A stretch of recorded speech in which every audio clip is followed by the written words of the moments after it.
Wassalatu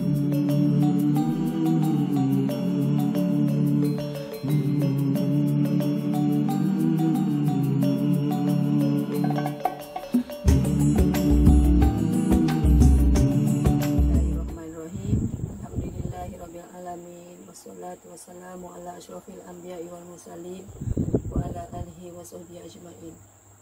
Rabbi shrah li sadri wa yassir li amri wa hlul 'uqdatam min lisani yafqahu qawli.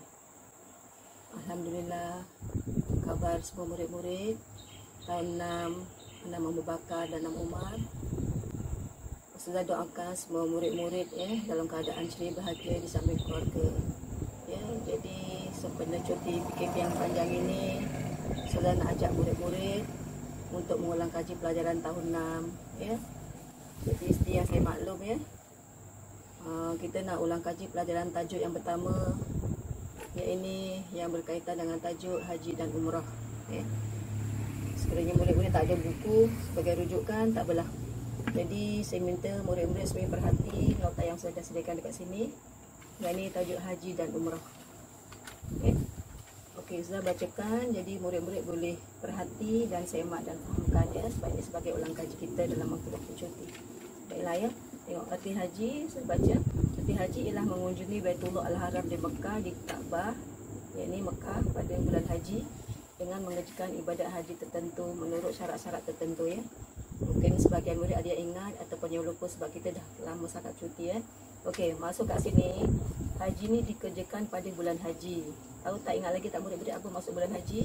Bulan haji maksudnya ialah sekitar 1 Syawal sehingga pada 10 Zulhijjah. Dia dikatakan bulan haji. Waktu tu orang-orang Islam mengerjakan haji Kemudian erti umrah pula ialah mengunjungi Baitullah Al-Haram yang di Kaabah di Mekah pada bila-bila masa dengan mengerjakan ibadat tertentu menurut syarat-syarat tertentu. Bila-bila masa ni maksudnya sepanjang-panjang tahun. Jadi orang Islam disunatkan mengerjakan umrah sepanjang-panjang tahun daripada mula Januari hingga bulan 12 Jadi saya harap murid faham di antara pengertian haji dan pengertian umrah ni semua sama ni, maksudnya sama, cuma yang membezakan ialah masanya.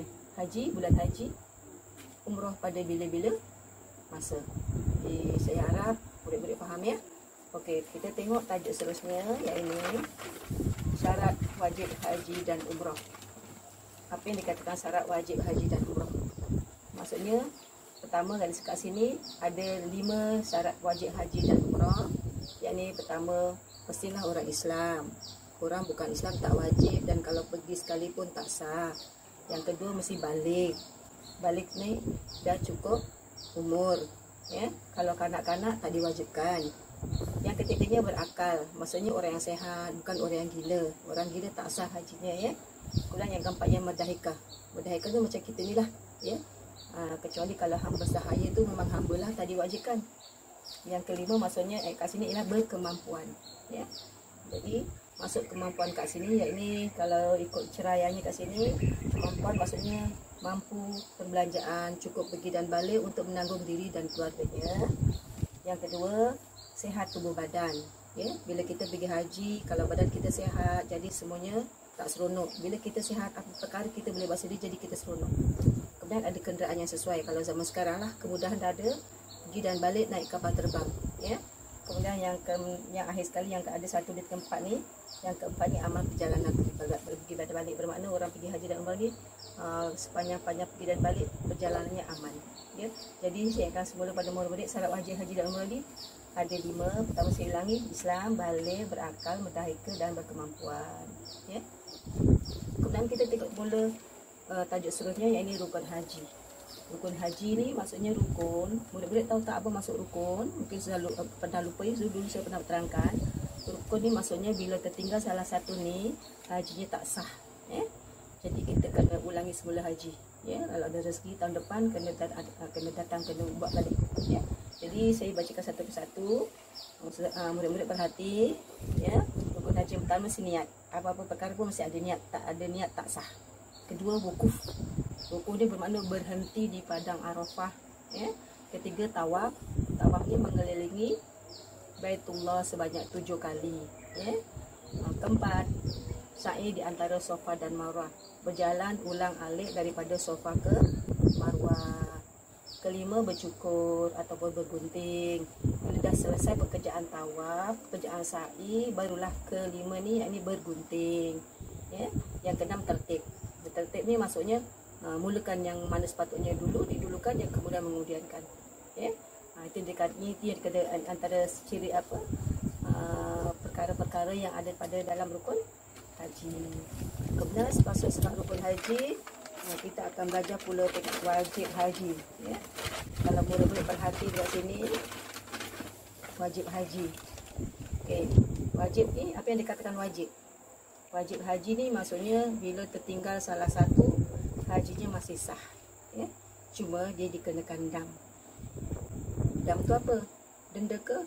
Tak, bukan dam. Bukan denda, maksudnya dam tu maksudnya ialah sebab ni kalau tertinggal salah satu daripada 6 perkara ni masih boleh sah hajinya, cuma dikenakan dam. Biasanya kalau dam tu yang membeli seekor kambing.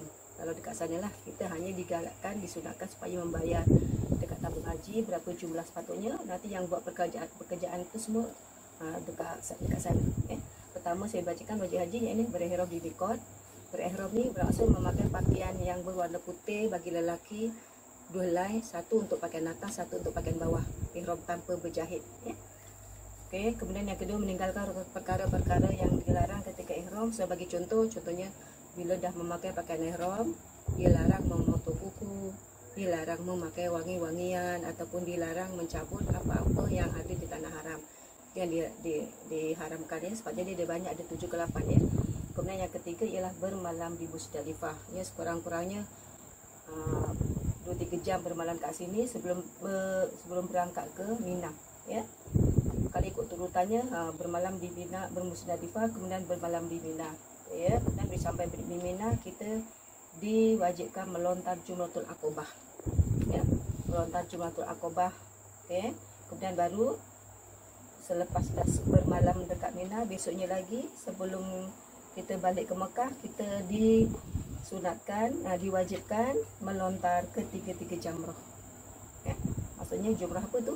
Jumratul Ula, Jumratul Wusta dan Jumratul Aqabah. Ya. Perkara-perkara ni dilakukan ketika hari-hari tasyrik. Boleh ingat tak apa dia hari-hari tasyrik? Hari-hari tasyrik tu maksudnya hari raya haji yang kedua, hari raya haji yang ketiga, dan hari raya haji yang keempat. Waktu itu dilakukan ibadat korban bagi yang duduk di Malaysia. Bagi orang yang mengerjakan haji dekat Mina, mereka melontar ketiga-tiga jamrah. Jadi faham ya? Jadi biasanya dalam PSRA murid keliru di antara rukun haji dengan wajib haji. Jadi untuk ulang kaji hari ini, saya harapkan murid-murid lagi faham ya, apa beza di antara rukun haji dan wajib haji. Okey ya. Baiklah, kita seterusnya tengok tajuk seterusnya, yang ini jenis-jenis haji. Saya nak tanya, murid-murid ingat tak apa ada berapa jenis-jenis haji? Pandai, alhamdulillah masih ingat lagi ya. Okey, jenis-jenis haji seperti yang kita maklum ada 3.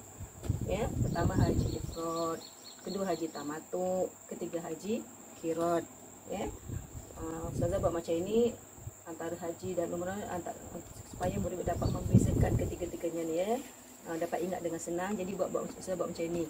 Okey, Ustazah terangkan haji ifrad ialah haji dahulu kemudian mengerjakan umrah.